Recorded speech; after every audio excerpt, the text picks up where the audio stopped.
What is up, guys? Welcome to a Q&A video, my first ever questions and answers video. Never done it before, so this is something new to me.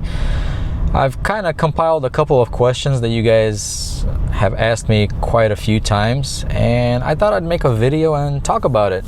And let me guys know if you enjoy these type of videos and I can make more of them. So we'll start with a number one question. Is Hotshot worth it to get into? That is a really tricky question, and it's going to depend. It's going to depend on your expenses, your lifestyle, how much money you're trying to make, and what it takes for you to live comfortably. So, I mean, yes, Hotshot is worth it, because can you make money in Hotshot? Of course you can. You're gonna have to put in a lot of work to make money, and it's gonna take a lot of dedication. Is it easy? No, it's not easy. It's hard. It looks like it's easy because you're sitting down and driving all day, but no, it's hard. It takes a lot of work. It's not just physically hard, it's mentally hard. You also have to be prepared if you have a family, if you have a wife, if you're a female, if you have a husband, if you have kids. You have to be mentally prepared to be away from your family for a long time, long periods of time.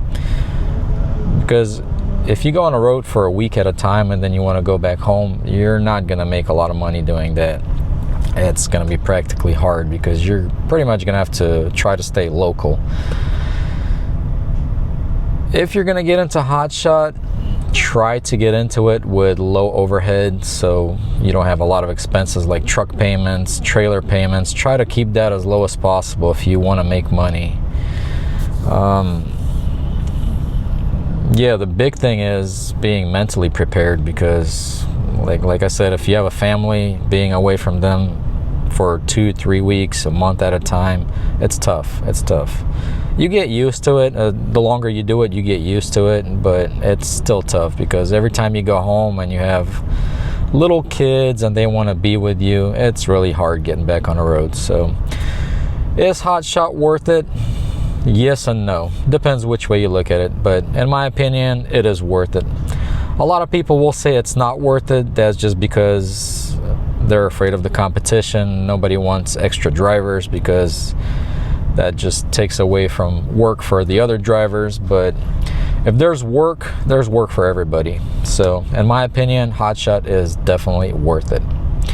All right, guys, we're gonna move on to the next question. And a lot of you guys ask me, how do I stay cool in my truck in the summertime when I sleep? It depends what area you're in, of course, because like if you're in Texas, the nights are gonna be a lot hotter. If you're in Las Vegas or Phoenix, the nights are going to be a lot hotter. So what I do is I have this Milwaukee fan. It's battery powered. I have 2 batteries and I have a charger. So I use one battery. One battery will usually last me 2 nights or 1.5 nights, depending. This is a 3-speed fan. I usually put it on speed 1. And that's usually good enough for me. I mean, I will cool my truck down with AC right before I go to sleep, and then I turn it off and I just kick my fan on. That usually does a good job for me. Every now and then, if it's really hot at night, I might start my truck in the middle of the night for a little bit, and then I'll shut it off and keep the fan going. But overall, this is how I do it in the summer, and it's fairly comfortable. But then again, every now and then it will get really hot and I do have to turn on the truck. So there are other options. There are portable AC units that are battery powered. I think being in a truck this size, it's a little bit inconvenient because we don't have a lot of room in these trucks as is. Because you have your bag with clothes, I have a fridge in the front seat, other stuff like a fan, other stuff that you may have, and there's just no room. And those AC units, they do require you to vent them outside of the truck, so you have to vent the hot air out and let the cool air in. So it's not really easy to set it up at night if you're going to take it down each night, unless you have it mounted somewhere. It's just a little bit bulky in my opinion, so that's why I have not gotten one of those things. I do have a diesel heater for winter time, which is fairly small. It sits underneath my bed, what used to be my rear passenger seat, and it does not take up a lot of room, and that thing is excellent in the winter. That makes the truck really toasty. So yeah, Milwaukee fan is how I stay cool in the summer times at night. All right guys, next question. Why do I twist my straps? That is a question that I've been asked a lot. The reason for twisting the straps is so when you're driving down a road, they do not vibrate from the wind. Because if you ever pay attention, if you ever see like a truck with a container on the trailer and it's strapped down, and if those straps are not twisted, you will see those straps vibrating and banging against that container and making a lot of noise. I learned that from kind of like that. I think container was my first load that I did not twist the straps on, and I've noticed them vibrating, and that's how I found out you're supposed to twist them. So ever since that, I've been twisting them pretty much on majority of my loads. If you have a long stretch where your strap has a long stretch before it makes a curve or changes the angle, if it's a long stretch, you want to twist it, because that long stretch of a strap is going to vibrate most of the time. So that is why I twist my straps. Next question. I've been asked, do you have to do drug testing if you're non-CDL? And the answer is yes. Every single person who drives a truck, as long as you're DOT regulated, if you're under FMCSA, you have to do drug testing. You never know when you're going to be asked to do a drug test. You just you randomly get an email or a letter in the mail saying that you have to be tested for drugs within a certain time frame. And usually you will sign up with a company that handles all of that. They will, like, I personally use LabWorks USA. They will email me or mail a letter stating that I have to do drug testing. They'll send a work order to go to a testing place. You just give them that paperwork, or you can even have it on your phone, pull up that email and just let them scan it. I think it has like a QR code, and they will scan it. They'll do the drug testing, and then they handle everything from there on. They send it off back to FMCSA.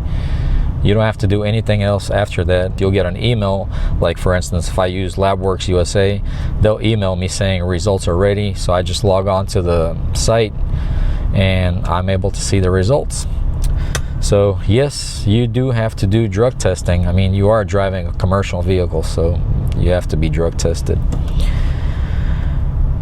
All right guys, moving on to the next question. Let's see what we have. I've been asked, what TPMS sensor system do I use? Here is what I have. It's a system by TST.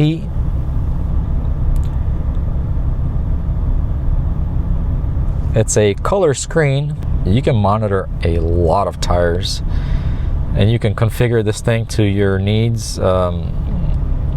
You can set it up to alert you when the tire pressure is at a certain tire pressure that you set as your minimum. You can also set your temperature to where you want it to alert you. Like, let's say if your tire temperature reaches 130 degrees and you want to set it to alert you at that, you can do it, and it'll beep at you, let you know it's at 130 degrees. So this thing has been excellent for me. I purchased this, I can't remember how much I paid. I think it was between $450 and $500, and I got this with 8 sensors for my trailer, and it's been perfect all the time. And it does come with a range extender. I've got that mounted on my gooseneck of the trailer. I'll show you what the range extender looks like.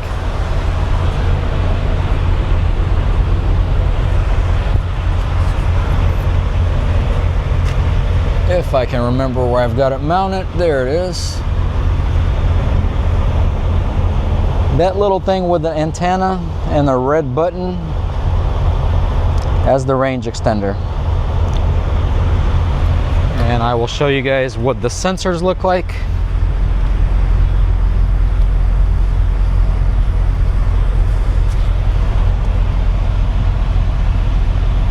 So those are the sensors. Fairly easy to take off and on.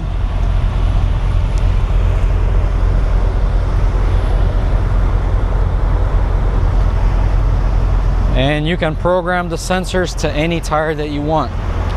Very flexible system, works very well. Super happy with it. Moving on to the next question. What is our next question? A lot of you guys asked me what fridge do I have and am I happy with it? So yes, I love this fridge. It's been perfect. I bought it on Amazon. I've been using it for, trying to think how long it's been. It's been over 3 years for sure.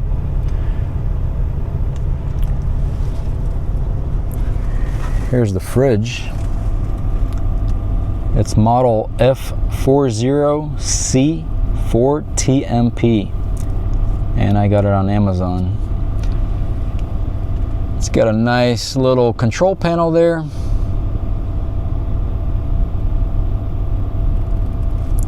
You can use it as a fridge or a freezer. I can't remember what size this is, how many cubic feet, but it's not too small, it's not too big.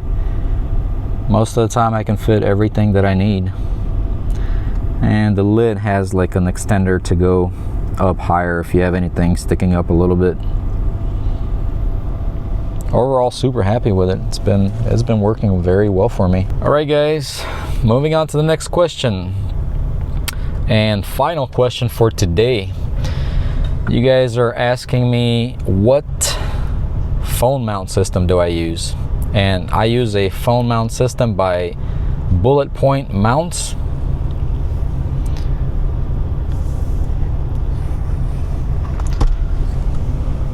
So it has like that base panel that mounts, screws down using factory screws into that little compartment there on the dash.